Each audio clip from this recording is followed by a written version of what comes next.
Hello, Hearties, it's Catherine here, and today I want to talk to you about a problem or a block that is really surprisingly common amongst the types of heart centered business owners that I tend to work with. And this is a whole area around doubting the value that you can bring your clients, doubting your own self worth, and doubting the worth of the work that you do. And they're slightly different, but they're all related. So you might find yourself saying something like, I'm not sure if I'm really good enough to take their money. Or you might say, I lack confidence that my work is actually valuable. Or like somebody who wrote in to me in response to a survey that I did, why should a school spend their money on me instead of spending the money on the kids? And these are so common, that I wanted to address them today. And really, I guess there's sort of two parts to this message. First of all, is that I really want to let you know that none of this is connected to or needs to be connected to your own sense of personal self-worth. Because it's very common that we have issues with our self-worth as small business owners. I find particularly those of us who have gone into business because we feel motivated to help others and want to make our living helping others. There does tend to be this tendency towards a lack of personal self-worth. And yes, you can go off and you can do the internal work on this. Maybe work with a hypnotherapist or an EFT practitioner or an EAM practitioner. But actually, my take on this is that we don't necessarily need to do the work on our own internal self-worth, because if we can tap into, instead of our own sense of worth, the value and difference we bring to the client, I really feel it doesn't matter too much if we don't have a high sense of our own self-worth, which doesn't mean it's not valuable to work on it, but it's certainly not essential in order to get your business moving forward and working successfully. So while you don't need to have a high sense of whether you yourself are good enough, you do need to have a very strong sense that you are able to solve the problem that your client is coming to you with. And when you know that you can solve the problem, then you develop a confidence in the work that you do, which is almost independent of how you feel about yourself.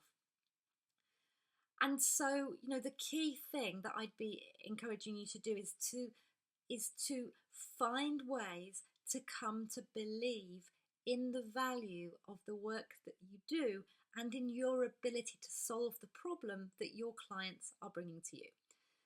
Now, first thing I want you to know is that if you doubt whether you're really good enough, if you lack confidence in your ability to help people, please know that not only are you not alone, but how you're feeling is completely normal.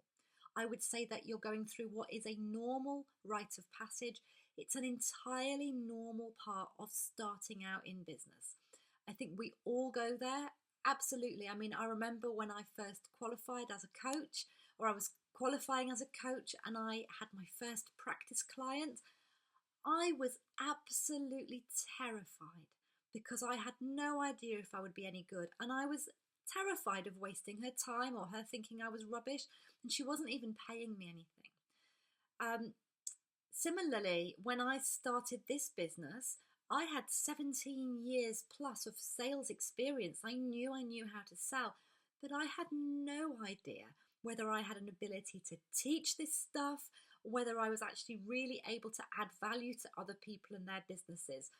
So just know that it's totally normal to feel the way you do, and that what's important is that you recognize that this is a natural part of your business journey and that you're willing to take action to work through this. Basically, it's a gap that you need to bridge, that we all need to bridge. I had to bridge this gap. My clients always have to bridge this gap. You're going to need to bridge this gap, but that's all it is. It's a gap that you need to bridge. So here's what I'd suggest, just some suggestions from my side of things. the main thing I'd encourage you to do is to get experience. And, maybe controversial, maybe a little bit controversial compared to what other people might say to you.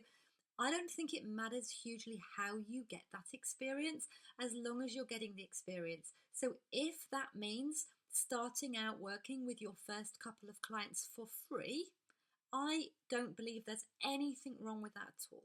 And in fact, that's how I started out.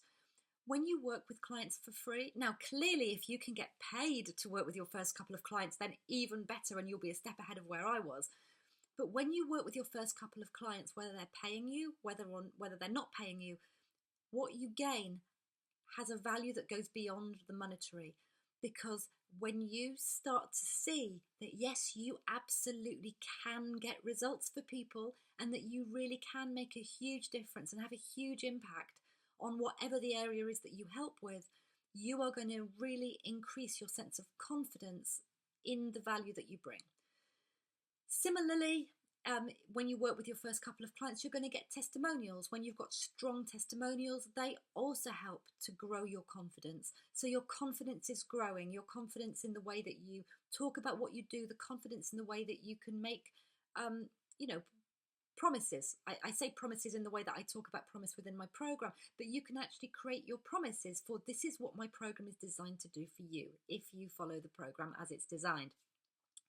And I would say, as I was saying before, is, don't be too proud. If you can get your first couple of clients to pay you a few £1,000s each, well, absolutely go for it.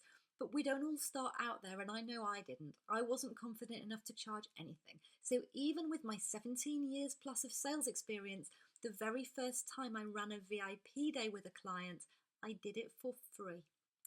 The very first one-to-one sales mentoring client who I worked with her for free. And what I gained from those two experiences was a massive sense of my own value, a huge oh my gosh, look at the difference I made. Look at how much better I am than I thought I was.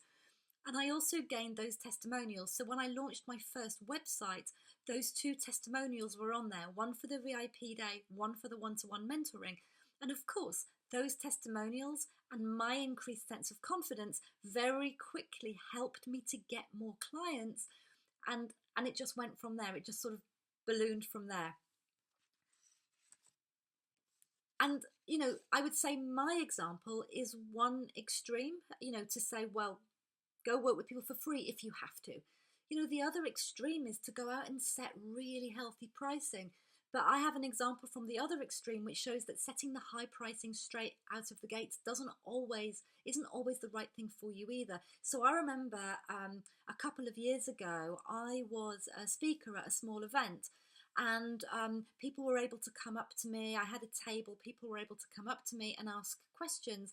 And a lady came over who was a relationship coach. She was charging £4,000 for 6 months of relationship coaching. And she had been running this business, let's say running the business in quotes, for probably a good 6, I can't remember how long, it was 6 months or 12 months. It was a really long chunk of time. And actually within that time, she'd been working quite hard on attracting people, and she'd had a really healthy number of sales conversations. But not one single one of those sales conversations had actually turned into a paying client. And of course, what I strongly suspect was happening for her was that she didn't yet fully believe in the value of her work at that £4,000 price point.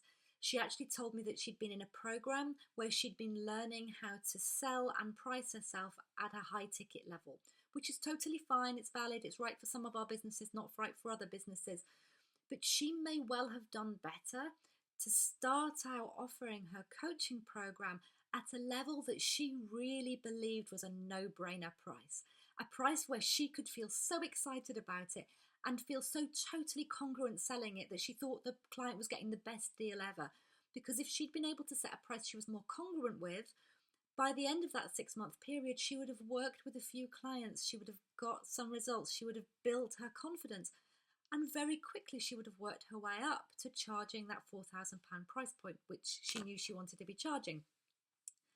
So, just to just to sort of come back to what I was saying at the beginning, you know, one of the people who commented in my survey who said, "Why should a school spend their money on me instead of on the kids?"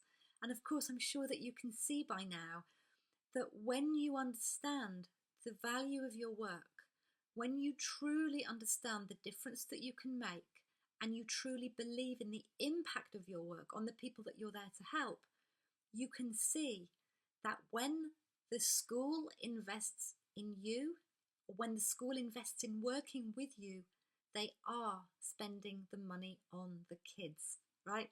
So when somebody decides to invest money in working with you, they are investing that money in solving their problem. They're not spending the money on you. And I think it's important for you to be able to make that distinction, because if you believe that the client is spending their money on you, that's going to bring up issues of self-worth. But if you can see that they're investing the money in resolving their problem, and you are just the conduit or the tool or the catalyst for that transformation, it's a lot easier for you to see that value. And of course, if you don't believe in the value of the work you do, if you are not truly connected into the impact that you're able to have and the difference that you can make, not just to the people that you help with the immediate problem, but the far-reaching knock-on effects of that on other areas of their life, on their relationships, maybe on their relationship with their kids. One transformation in one area of somebody's life does have these knock-on effects. And that if you can't see that, then that's why it's particularly important that you find a way to build that sense of value. And if that means working with somebody for free or at a discounted amount, do whatever you need to do to get it, like really get it in the muscle for you that yes, this work is truly valuable. So do let me know in the comments below how this has landed. Is this resonating? What can you do what can you do immediately to start to increase your sense of value? It may be that you've had quite a few clients already, but it somehow still hasn't landed for you. Maybe it's going back to previous clients and asking them for testimonials, asking them for feedback on how this has impacted them, how this has helped in relation to the problem they had, how this has helped in relation to other areas of their life. And do let me know in the comments. Again, if there's somebody that you know that's in business that you feel is struggling with this issue around, self-worth and value, and am I good enough to charge what I charge, do share this video. I'd love you to do that. And don't forget to come and join us in the Selling from the Heart community Facebook group, where I do regular live Q&As for the members only. So yeah, hope this has landed with you, and lots of love to you. See you on the next video. Bye bye.